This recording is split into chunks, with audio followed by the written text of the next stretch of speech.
A buddy and I rented a cottage for the weekend, and this was kind of the perfect place. People always say how important set and setting is, and this place had a massive backyard, super grassy, lots of places to relax, and it was also right on the beach.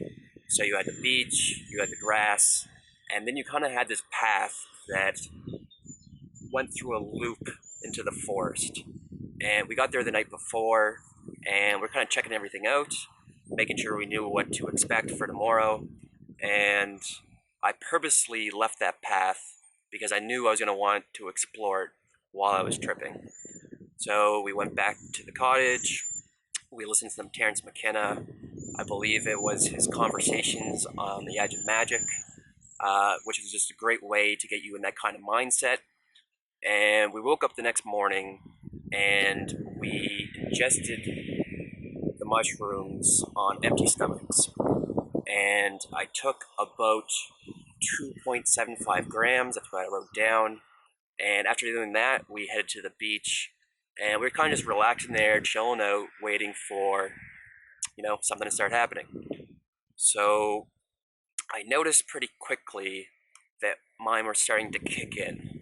And I would notice because I was kind of just relaxing on some rocks, and I started to see a couple slight hallucinations. And it was kind of like my buddy would talk to me, I try to concentrate on what he was saying, and then I go back to this hallucination, but I couldn't concentrate on both. I was either seeing something or I was paying attention. But what I was starting to see was all the pebbles along the beach were starting to kind of pulsate. They were going from small to large. The waves were kind of crashing in the ocean, and each time the wave crashed, the rock would get bigger, and then it would dissipate again. And it was kind of like these things were working together. Um, then I remember kind of just sitting back on a rock, soaking up some sun, and I remember there being a ton of clouds that day. And this is an image that I would love to create sometime, but I was looking up and I was seeing all these different clouds, but they looked the exact same. And they're all kind of like this white surfboard, except it was transparent. And you'd see through this white surfboard, and then there'd be strings attached on the opposite side that I was looking at, kind of towards this whale. So it was almost like an upside down hot air balloon, but instead of a hot air balloon, it's a goddamn whale. And the whale was also transparent, so I could see through all these things. And then there was these little gears and mechanisms that were twisting and turning, and it was kind of like the pebbles, the waves, these mechanical gears are all twisting and turning together. There was some sort of patterning or synchronicity that was kind of going on. And that was kind of my first little one, and it was a good way to start. And I remember kind of starting to feel sick to my stomach, a little dizzy, which in my mind are kind of good things. These are signs that the mushrooms are actually working.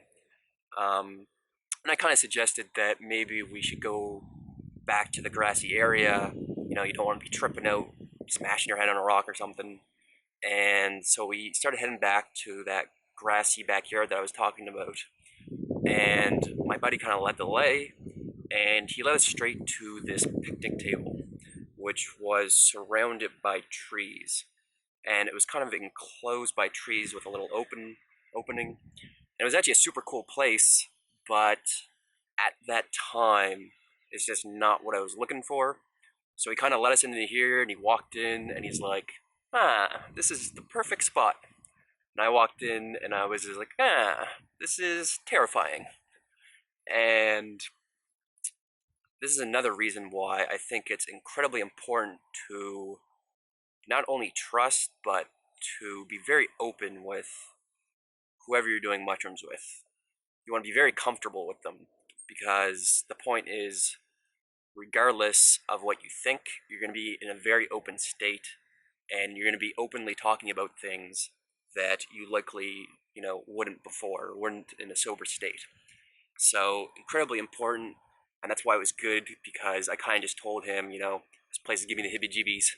I'm gonna get out of here. And another thing that was kind of going through my mind is, as I was starting to feel the mushrooms kick in, it's almost like you're getting superpowers. Superpowers of perception, of seeing things a little differently, and I want to go explore those.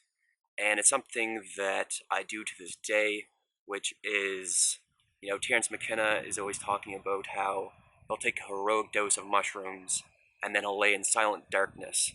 And that's the best way of kind of doing uh, psilocybin mushrooms, which I totally agree. I've done that as well. But something that I just love is taking some mushrooms and just going out and exploring nature. Um, so that's what I did. And I went to that path that I was kind of saving for the trip. And for anyone who's done mushrooms, you just get extremely exhausted, tired, hence the kind of laying in the darkness kind of thing. So I went to this path, and I remember sitting down at the very beginning. And I was kind of just sitting in the grass, probably playing with it. Everything's starting to get a little more vibrant. And that's when I just got it in my head that whatever I was looking for in life was at the end of this path. And if I got to the end of the path, I was going to get exactly what I wanted in life, whatever that was. And this felt awesome. I threw on my iPod. Another good thing to do is just to be prepared.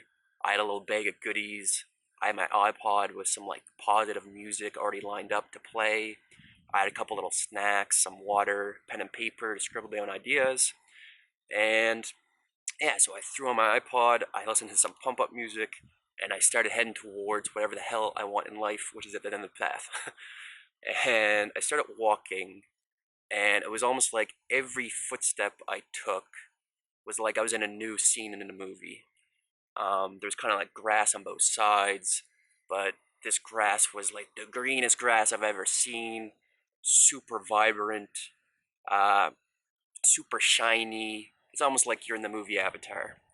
And this place kind of was, great, regardless of being on mushrooms or not. There was plenty of different colored flowers, but it's like every footstep I took, I would see a new orange, a new blue, a new green, and the vibrancy, and it felt like everything was kind of just vibrating. It was just like, and it was just a good feeling as I was kind of moving up the path. Didn't make it very far before just getting extremely exhausted and sitting down again. And this time I sat down. I kind of just sprawled out my legs, and I was just sitting there. And this strange thing kind of happened where I remember a fly kind of landed on me, and I went to squat it off. And as soon as I went to squat it off, this voice kind of came, and it was like, "Don't." And I was like, to kind of like pause for a second. And then I saw all these bugs that started crawling into my calf muscles. And I'm not sure if you guys are going to be able to see here, probably not, but I had interior compartment syndrome when I was younger, and I had calf surgery on both my calves. So there's these small incisions on both sides of my calves, and these bugs just started crawling inside right up to the incisions, like right inside them. And with a lot of this, it's like, who knows what was actually happening, but it's as if I could see which bugs were real, and then I could also see these little black dots which were super fuzzy. And I was kind of making the distinction between these ones are real and these ones are hallucination, but who the hell knows? So they're crawling in my calf muscles, and I just kind of asked, I was like, what are they doing? And that voice came back, and it was like, helping. And I was like, okay, cool. And as they were crawling in, these different colors started pulsating out of my legs. This orange, purple, blue, black, just And I related that to just an exchange of energy going on, because I was also seeing pulsating colors coming from the ground into my legs. So there's kind of this exchange going on. And I also remember, I'm not sure if this was the first time tripping and experiencing this, or the first time experiencing this in life, where I felt like I was in the presence of Mother Nature. I felt like she was giving me this like healing energy, and then I started thinking about how the earth has essentially given me life, has birthed me. You know, no matter how far down the historical timeline you go, Earth has kind of birthed humans. And relating that to my own mother, and just feeling extremely and utterly grateful for like having this opportunity just to be here. Because with Earth, we ain't here. And it's kind of funny because I can think back to before ever doing mushrooms and talking to other people that have. They're like, you gotta save the planet, man. And I felt like that's what was coming. And it's kind of like an old friend calling that you haven't heard from in years. And it's like, how you doing, man? Got this investment opportunity. And I was kind of waiting for this spiel, being like, you have to save the world, Kyle. And I remember having this type of back and forth conversation with her. And I don't remember what it is, but the gist was I was kind of waiting for this line to come, you know, and it just never did. It never came. And it was more like, don't worry about it, Kyle. Because I could see, like, what I was seeing was that the Earth was in pain and that it needed help. So I was waiting for that, like, you gotta do something. And it was more like, it's okay, Kyle. Just do what you can. Just help who you can. And it was like a perfectly selfless response, I remember. And I remember, like, you know, being so grateful, but also starting to kind of tear up, feeling like sad. And I remember looking down the path because I didn't want to cry, because I didn't want my friend to see me crying, especially over, you know, I'm not going to explain that. And it was after that that I was relating Mother Earth to my own mother, who very much the same, birthed me into this life, and kind of just realizing that the reason why she does what she does is because she loves me so much, and just realizing that, you know, maybe I should say that more, maybe I should be, you know, more grateful for my own mother, and something like that. And what you're going to kind of realize is as I continue through this path, there's kind of this pattern going on. And for anyone that reads Joseph Campbell, The Hero's Journey, I can really make a lot of associations with both these. But it's kind of like I would have an adventure, I'd be walking up the path, exerting my energy, I get super tired, I would rest, I would have an experience, I would learn something, and then I would replenish myself, and then I would move on. And the way that I replenished myself this time was I had this water in my backpack, and who knows how long it's been since I've drinking or eaten anything. Time is hard to keep track of when you're on mushrooms, but I would take a drink of this water, and it felt like I literally just chipped this off a glacier. It was the most delicious thing I ever had. I could feel it traveling through my body, and it kind of gave me that energy to move on to the next stage.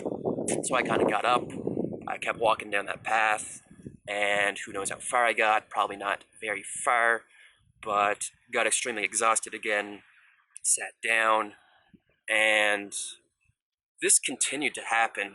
I don't know how many times, but I only remember specific ones. And this next one was when I was sitting down, and I just kept saying over and over and over again, just be, just be, just be. Um, because when I was thinking about my own mother, I almost started crying again. But again, I looked down that path, I let a little more out, and then I looked down that path to make sure my buddy wasn't watching. And it's kind of like what I was realizing was, so often we let other people's perception of us dictate what we do. And just realizing that, you can do whatever the fuck you want to do, and that you shouldn't be worrying how other people perceive you. That was a huge lesson. And to just be, just be, just be, just be you. Do what you want to do. Don't worry about other people. Just do what you want to do. So that was kind of the lesson of that little break. And I remember grabbing an energy bar and just laying on the ground and like reaching for this energy bar and like barely having the energy to even open it, and then putting it in my mouth and just like, and that kind of being the thing that replenished me after that, and then getting up and going again. And this time, as I was walking, this thought kind of hit me like a lightning bolt, where I was like, this is fucking hard. Like, I don't want to do this. I don't want to go to the end of the path. I don't have to go to the end of the path. And then I just started bursting out laughing hysterically. It was just the funniest moment ever, because I realized that it was all bullshit. Getting to the end of the path was bullshit. Um, life itself was just this massive joke. And the joke was that I keep setting these external goals, these X's at the end of the path, these things that I have to get to, and withholding my happiness until I accomplish X, Y, or Z. And in that moment, I could just realize the hilarity of it all. That, I didn't need to get to the end of the path. I didn't need to get a certain amount of money in life. I didn't need any external thing to tell me that things were going good. And this was actually the first time I feel like I ever felt accomplishment like in my life. Um, you know, it would be set a goal, and I'm not saying there's anything wrong with goals, and then you'd reach them, and then you just create a new one, and then you create a new one, create a new one. And I never just give myself that time to just kind of sit back, relax, and actually just feel accomplished. Um, and that voice kind of came back, and it was just like, just be, man, like, you're already here. Like, you're already where you're supposed to be. You're already accomplished. You already have people that love you. You're already there. And that felt like just a tremendous amount of weight just off my shoulders. And yeah, I honestly believe that's the first time I actually felt accomplishment in my life, which is messed up to say, but that was just the reality of it. And it wasn't, winning $1 million. It wasn't getting this trophy wife. It wasn't doing anything external. It was a feeling on the inside. Um, and it was that hilarity of it all, of realizing that you're just chasing an illusion. You create this thing, and then you're just going to create another one as soon as you get there. So yeah, had a good laugh there, and I decided to turn back around and fuck what was at the end of the path, and then just walk back. And I felt like my trip was kind of over. I kind of pulled out a joint, I smoked one. I find this can kind of bring back the mushroom sometime. I don't think everyone would enjoy that, but it's something I like to do. And I kind of walked back and saw my buddy on a rock, kind of deep in contemplation. So I figured I'd let him be.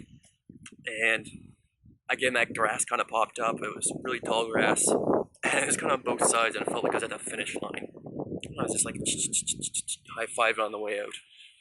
I went back up to the cottage, and this is where I called another friend who wanted to FaceTime while we were kind of tripping, and I probably told him much of what I just told you.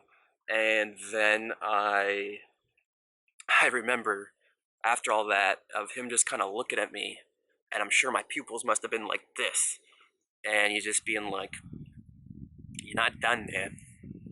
I'm like, "No, no, I'm done. I had this, I learned stuff, and I'm done. I'm chilling out now." He's like, "You're not done, bro." And after hanging up the phone, that was, I felt like, "Oh shit, am I not done?" And this is when some anxiety started to kind of kick in. I remember going and using the washroom and then deciding to go back out to the grassy kind of area outside. And then, like, I forgot something. I forget my iPod. I forgot my phone. I forgot the water. I kept forgetting things. I felt extremely confused. And I felt this anxiety kind of coming up. So I went back down. I sat in the grass. And this is when I kind of realized that I related this anxiety to the realization that I was going to keep losing friends as I continued on this path of life that I'm kind of on. And it's kind of sad, um, or felt sad at the time, but also just realizing that, like, this is the way things have to be. I love my friends, but something I've kind of realized is as you continue to try to grow as a person, it's extremely difficult to do that in groups. And it's almost like you have to take everything away, all material, all people, all things. And it's another reason why, tripping on mushrooms alone is super important to me, because you learn so much about yourself. And it's tough to do that in, the everyday wave of life. You're not going to be thinking about these things at a job or, going out drinking with your buddies. So just realizing that in order to find myself, I have to be by myself. And that as I kind of go through this, I'm going to continuously change. If you look like me in 2 years, I hope I look different than I did 2 years before, and so on and so forth. And that's something I find that I'm constantly changing, and I think change is a good thing. It can certainly be for the worse as well, but the point is, if you're growing, that means you're changing. And I hope that I'm continuously evolving, and that's what I want to be doing. But that kind of made me just, realize the reality of my situation and just be like, this is the way it's got to be, accept it, and move on. I remember kind of looking up to the clouds for one last hallucination, which was just a bunch of different symbols, um, all these different signs and letters and numbers and Roman numerals and stuff, and kind of just dissolving into the clouds. And that was pretty much the end of my trip. My buddies came up after. We actually, one of the really cool parts was that beach. The tide would come in and it would come out. And as the tide went out, there was these massive pockets of water that it left. And it kind of made this natural hot tub. So after the trip, we kind of just chilled in our own little beach hot tub, shared our experiences, and yeah, it was pretty sweet.